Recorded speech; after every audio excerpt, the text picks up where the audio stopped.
गंगा के किनारे बसा पुराना शहर कानपुर। यहाँ की गलियों में आज भी इतिहास की गूंज सुनाई देती है। और इन्हीं गलियों में एक कहानी पनप रही थी, जो प्रेम, विश्वासघात और रहस्य के धागों से बुनी थी। कहानी की शुरुआत हुई थी अनुष्का और राघव के विवाह से। एक भव्य समारोह जिसमें शहर का हर बड़ा शख्स शामिल हुआ था। अनुष्का अपनी सादगी और सुंदरता के लिए जानी जाती थी, और राघव अपने शांत स्वभाव और सफल व्यापार के लिए। उनका मिलन ऐसा लगा मानो दो अलग अलग धाराओं का संगम हो, जो अब एक होकर बहने को तैयार हों। शादी के शुरुआती दिन किसी सुनहरे ख्वाब से कम नहीं थे। राघव का प्रेम अनुष्का के लिए असीम था। वह उसे हर सुख देना चाहता था, जिसकी उसने कभी कल्पना भी नहीं की थी। अनुष्का भी राघव के साथ अपने भविष्य को लेकर उत्साहित थी। उनके घर में हमेशा हंसी और खुशी का माहौल रहता था। लेकिन हर सुंदर कहानी में एक मोड़ आता है, जो उसकी दिशा बदल देता है। धीरे धीरे अनुष्का को राघव के स्वभाव में कुछ बदलाव महसूस होने लगे। वह अक्सर देर रात घर आता, और जब वह आता तो उसकी आंखें थकान से भरी होती थीं, और एक अजीब सी उदासी उसके चेहरे पर छाई रहती थी। अनुष्का ने कई बार पूछने की कोशिश की, लेकिन राघव हमेशा कोई बहाना बना देता। काम का बोझ है, अनुष्का वह कहता, सब ठीक हो जाएगा। एक रात अनुष्का को आधी रात को प्यास लगी। वह पानी पीने के लिए नीचे उतरी, और उसने देखा कि राघव अपने स्टडी रूम में बैठा है। कमरा अंधेरे में डूबा था, बस लैपटॉप की नीली रोशनी उसके चेहरे पर पड़ रही थी। अनुष्का ने देखा कि वह किसी से बात कर रहा था, फुसफुसाते हुए, और उसकी आवाज में एक अजीब सी बेचैनी थी। वह कुछ शब्द सुन पाई, नहीं, अब और नहीं, यह बहुत मुश्किल है, मुझे रास्ता खोजना होगा। अनुष्का का दिल जोर से धड़कने लगा। उसने कभी राघव को इतना परेशान नहीं देखा था। अगले कुछ हफ्तों में राघव और भी दूर होता चला गया। उनके बीच की बातचीत कम होती गई, और उनका प्यार एक ठंडेपन में बदलता जा रहा था। अनुष्का को लगने लगा था कि कुछ बहुत गलत हो रहा है, लेकिन वह समझ नहीं पा रही थी कि क्या। एक दिन अनुष्का को राघव के पुराने दस्तावेजों में एक लिफाफा मिला। उसमें कुछ तस्वीरें थीं, एक महिला और एक बच्चे की। महिला राघव के साथ थी, और वे दोनों बहुत खुश दिख रहे थे। अनुष्का को लगा कि ये तस्वीरें किसी रिश्तेदार की होंगी, लेकिन फिर उसकी नजर एक छोटे से नोट पर पड़ी, जो लिफाफे के अंदर था। उसमें लिखा था, तुम्हारे बिना जिंदगी अधूरी है प्रिया। तुम्हारा बेटा आर्यन तुम्हें बहुत याद करता है। अनुष्का के पैरों तले जमीन खिसक गई। राघव की शादी हो चुकी थी, उसका एक बेटा भी था। ये सवाल उसके दिमाग में घूमने लगे, और वह पूरी तरह से टूट गई। अनुष्का ने राघव का इंतजार किया। जब वह रात को आया तो उसने बिना कुछ कहे लिफाफा उसके सामने रख दिया। राघव का चेहरा पीला पड़ गया, उसकी आंखें अपराध बोध से भरी थी। अनुष्का, मैं तुम्हें सब समझाऊंगा, उसने धीमी आवाज में कहा। राघव ने बताया कि उसका पहला विवाह प्रिया से हुआ था, जो उसके कॉलेज की प्रेमिका थी। उनका विवाह कम उम्र में ही हो गया था, और उनका एक बेटा आर्यन भी था। लेकिन प्रिया गंभीर बीमारी से ग्रस्त थी, और कुछ साल पहले ही उसकी मृत्यु हो गई थी।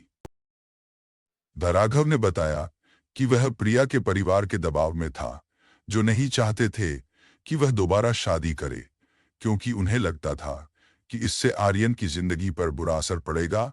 राघव ने स्वीकार किया कि उसने यह सब अनुष्का से छुपाया, क्योंकि वह उसे खोना नहीं चाहता था।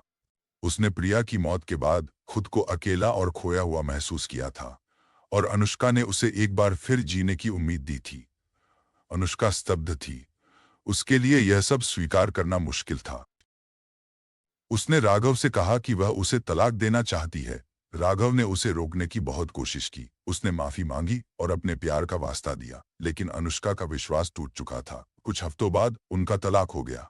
यह अनुष्का के लिए एक बहुत दर्दनाक समय था, लेकिन उसने खुद को संभाला। वह अपने परिवार और दोस्तों के समर्थन से धीरे धीरे आगे बढ़ी।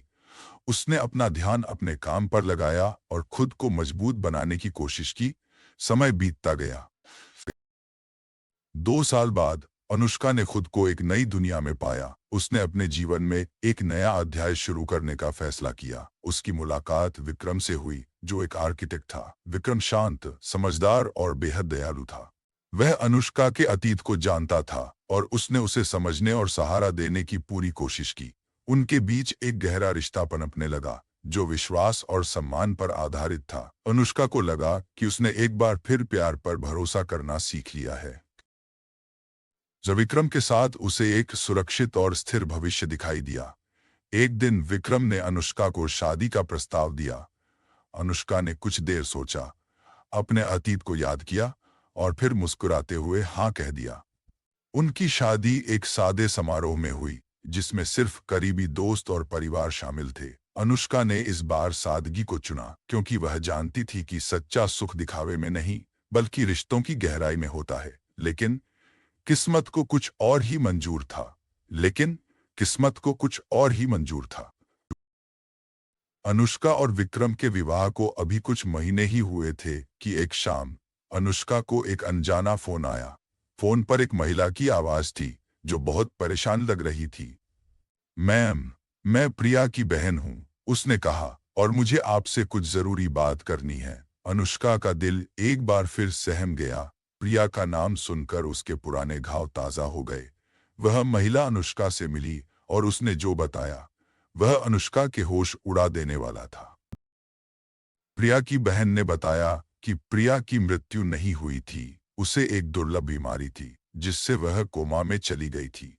राघव ने परिवार को बताया था कि प्रिया मर चुकी है ताकि वह अपनी जिंदगी आगे बढ़ा सके और अनुष्का से शादी कर सके। वह नहीं चाहता था कि आर्यन प्रिया की बीमारी से प्रभावित हो और उसने सोचा कि प्रिया के कोमा में रहते हुए उसका जीवन स्थिर नहीं हो सकता। प्रिया की बहन ने बताया कि प्रिया अब कोमा से बाहर आ चुकी थी और उसे राघव की धोखेबाजी का पता चला था। वह अपने बेटे आर्यन से मिलना चाहती थी लेकिन राघव ने उसे पूरी तरह से अलग कर दिया था। अनुष्का को विश्वास नहीं हो रहा था। यह एक भयावह सत्य था जो उसकी पूरी दुनिया को हिला रहा था। राघव ने सिर्फ उससे ही नहीं बल्कि प्रिया के परिवार और यहाँ तक कि अपने ही बेटे से भी झूठ बोला था। अनुष्का ने तुरंत राघव से संपर्क किया। राघव ने पहले तो इनकार किया लेकिन जब अनुष्का ने प्रिया की बहन द्वारा दिए गए सबूतों को सामने रखा तो वह टूट गया। उसने स्वीकार किया कि उसने यह सब इसलिए किया था क्योंकि वह एक सामान्य जीवन चाहता था। उसने सोचा कि अनुष्का और वह आर्यन को एक स्थिर घर दे सकते हैं। यह अनुष्का के लिए एक और बड़ा आघात था। उसे फिर से एक ऐसे व्यक्ति से सामना करना पड़ा जिस पर उसने कभी भरोसा किया था। विक्रम ने इस पूरी स्थिति में अनुष्का का साथ दिया। उसने उसे सहारा दिया और उसे सही निर्णय लेने में मदद की। अनुष्का ने प्रिया के परिवार से मुलाकात की और उन्हें राघव के धोखे के बारे में बताया। प्रिया, जो अब ठीक हो रही थी, भी अनुष्का से मिली। दोनों महिलाओं ने एक दूसरे के दर्द को समझा और उनके बीच एक अजीब सा रिश्ता बन गया। कहानी का अंत किसी एक व्यक्ति के सुख या दुख में नहीं था बल्कि रिश्तों की जटिलता और इंसान के फैसलों के परिणामों में था। राघव को अपने किए की सजा मिली। प्रिया ने उस पर कानूनी कार्यवाही की और उसे आर्यन से मिलने की अनुमति नहीं मिली जब तक कि वह अपनी गलतियों को सुधारने के लिए तैयार ना हो जाए। अनुष्का ने विक्रम के साथ अपनी नई जिंदगी जारी रखी लेकिन उसके मन में हमेशा एक कसक रही। उसने सीखा कि जीवन में विश्वास कितना महत्वपूर्ण है और धोखे के निशान कितने गहरे होते हैं। यह कहानी कानपुर की उन पुरानी गलियों में गूंजती रही जहां कभी खुशियों के गीत बजते थे और अब एक जटिल सच्चाई का मौन पसरा था। यह एक ऐसी कहानी थी जो बताती थी कि प्यार और रिश्तों में कभी-कभी कितनी गहरी परतें होती हैं और हर चमकती चीज सोना नहीं होती।